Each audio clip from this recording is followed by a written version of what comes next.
Hi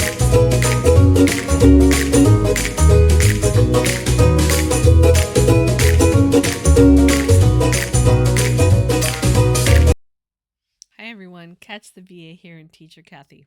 All right, we are in video 3 of our time management video series. There's 4 total. I've done 2 so far. This is the third one, and we got one more coming. If you've not watched the first 2, I highly recommend that you do that. I'm putting them in the cards here. Okay?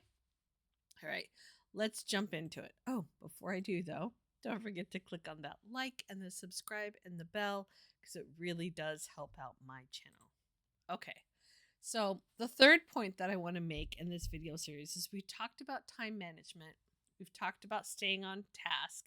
We've talked a little bit about accountability. We've talked about scheduling out all those tasks. We've talked about breaking it down. Now we're going to talk about creating good habits.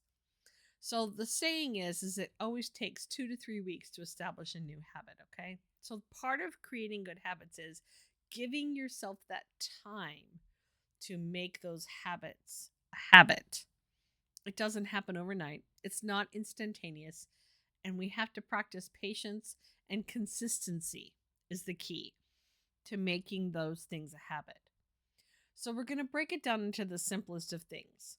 Everybody has routines and things that they like to do when they get up in the morning, when they get ready for bed, in the middle of the day, whatever it is. Establishing those routines and keeping yourself on task to maintain that routine will then make those things easier to accomplish, and you don't have to think about them because it's just something that you normally do. Okay? When I get up in the morning, the first thing that I love to do is shower first before I do anything else. I love my showers.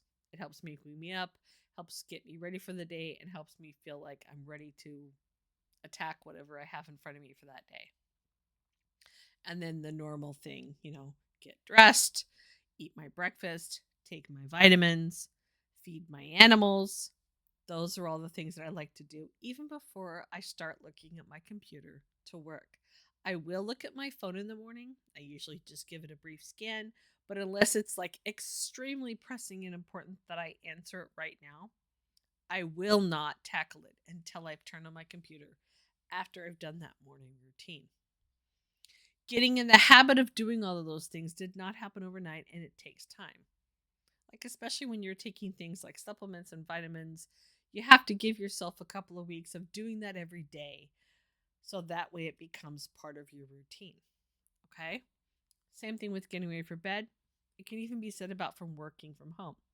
Now, when I work, and as you all know, I work from home, I'm an online teacher and I'm a virtual assistant. Part of my routine when I first log in on my computer is checking my email and my calendar so I know what's coming up for that day. Okay? First, I will look at my calendar. I'll see if I have any appointments that morning.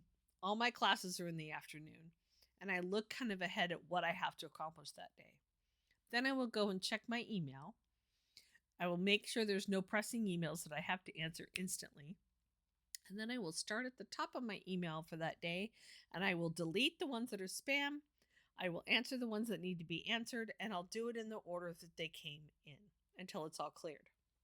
Okay, I can check that off my list, off my task list on my calendar because I've answered my emails, checked my calendar.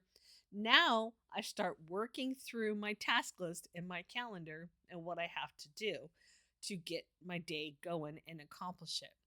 Now, usually what I do first is I do my class planning for the next day or the next week. That's my routine. And then I work through things like my TPT store, creating videos for you all, blog posts, my email list, all of those things. Little side tangent. If you're not on my email list, the link is below. I highly recommend that you sign up for it because I give away things on there often, and I put other tips and things on there that I do not put on my YouTube channel. So it's a good thing to be a part of it because then you won't be missing out on anything. All right. And then in the evening, I have dinner at a certain time. I will usually spend some time prepping dinner in the morning or afternoon, depending on my teaching schedule. Family time, and then sometimes a little bit more work. And then I try to keep myself on a good bedtime routine so that way I go to bed at the same time so I get up at the same time. All of these things did not happen overnight, and it took me time to establish them. And after a couple of weeks, then my body started to feel like this was the natural flow of things, and it was easier for me to accomplish them. And some of those things that I listed off to you, I could even take off of my task list because I didn't need to necessarily remember them anymore because they were habits. And I knew that I needed to do them, and I didn't need to necessarily remember to do them. Does that make sense? I hope that makes sense. I hope it wasn't too confusing. If you have questions, leave them below in the comments. Shoot me a message. Let's talk. Let's chat. On my website, I have a free discovery call that you can set up for 30 minutes that we can talk about any and all of these things that I've done in these videos, and I can help you get set up and get started on it. That's part of what I want to do. Part of why I'm doing this series is because I want to try to offer coaching for time management for people that struggle with it, to try to help them get their lives more and more of a schedule, habit building, so that way they can feel more accomplished and get their goals done. That's my goal, is to try to help you. Okay, so I hope that helped. I look forward to seeing you in the next one. Till next time.